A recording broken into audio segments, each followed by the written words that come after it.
Los Angeles, California, E3 2015. Bethesda hosts its own press conference event showing off huge new titles like the anticipated Doom and Fallout 4, one of the most anticipated games ever, for the first time to thunderous applause in a crowded auditorium. Just how did they get here? And how big is Bethesda really? Bethesda was founded by Christopher Weaver in 1986 in Bethesda, Maryland. The name of the town was the name of the company. Weaver was an MIT graduate who specialized in software science and development.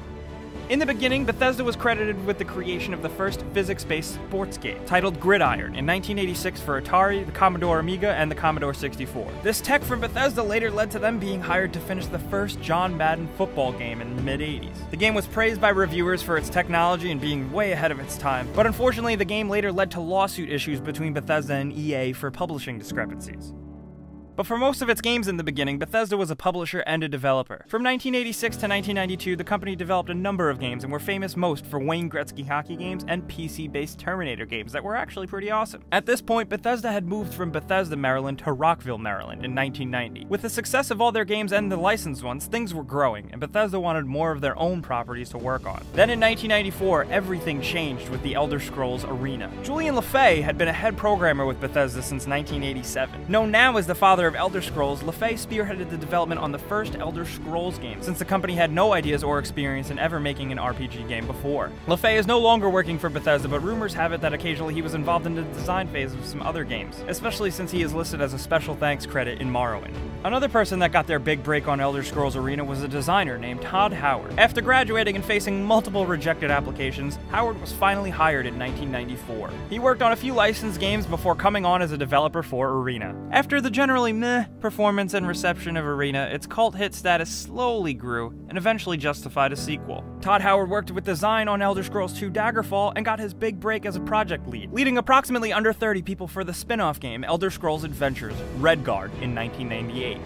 By 1999, Christopher Weaver, if you guys remember, the founder of Bethesda, went on to co-found ZeniMax Media, operating as a shell or parent corporation housing owned subsidiaries such as Bethesda Softworks. Bethesda Softworks produced and published games and was now owned by ZeniMax Media, which itself had spun off from the success of Bethesda, and outside investors would rise to almost 600 employees. Now let's clear up some confusion with this. Bethesda Softworks is a publisher who owns Bethesda Game Studios and id Software, among others. In 2001, Bethesda Softworks became a publisher only, and the newly formed Bethesda Game Studios became the developer of their games. At this point, Bethesda was moving along, kicking ass and taking names as it became bigger than Weaver ever could have imagined. Bethesda as we really know them today are the way they are thanks to some smart key acquisitions. In 2004, the Fallout franchise was acquired by Bethesda Softworks from Interplay Productions, and the development of Fallout 3 was handed over to Bethesda Game Studios.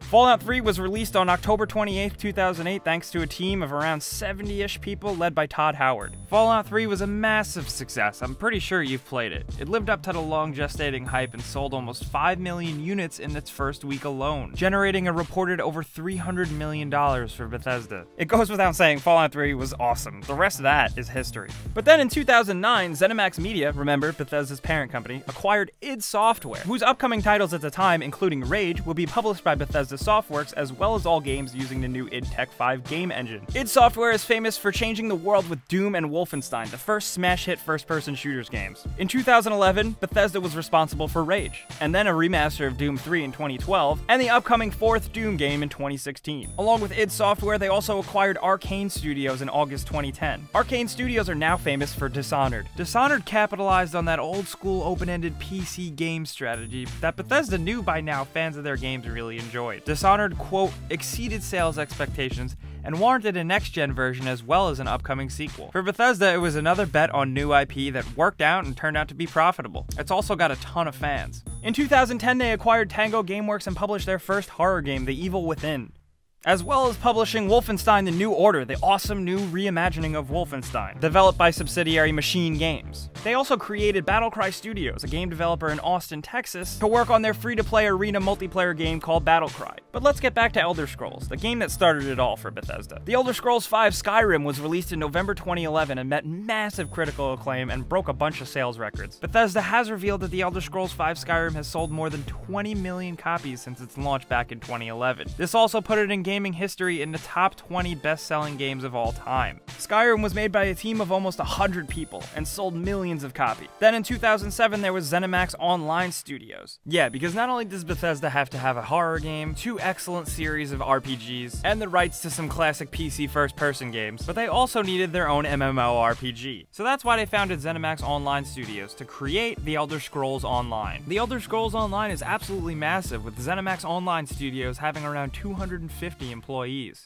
ZeniMax Media and Bethesda are stationed all over the world with tons of employees, subsidiary development studios, and publishers. So basically from 2000 up until now, Bethesda has seen massive growth, and that all leads up to Fallout 4. Fallout 4, like we said, is now one of Bethesda's most anticipated titles ever. Despite its size and spread, Bethesda keeps this human element that makes the company seem so special and appeal to so many fans of games. Maybe Bethesda is so adored because they happen to make so many games that have die-hard fans, or maybe it's because they acquired so many classic game franchises with built-in fan bases. Maybe a lot of it is from the incredible talent and public personas of Todd Howard and Pete Hines. Or maybe it's just the fact that Bethesda makes some damn good, great games. They haven't had many duds. I think also a big part of it is the fact that they know that their audience is gamers, that's who they're selling their products to, and that's who they're going for.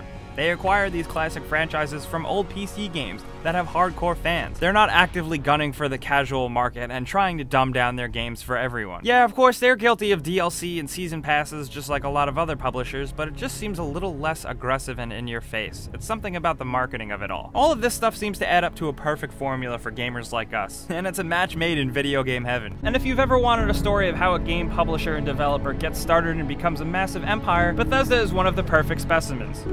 Let's go, pal. So guys, now that we talked about Bethesda, what they've done, what they've become, and how big they are and where they are, we want to hear from you guys what you think about the makers of some of your favorite games. Let us know in the comments, but we also want to know what game company should we take a look at next. And if you did have a good time and maybe learned a thing or two about Bethesda, click the like button because that's the best way you can help us out. And subscribing if you're new is the best thing you can do because we put out videos every single day. But thanks for watching, and we'll see you guys next time.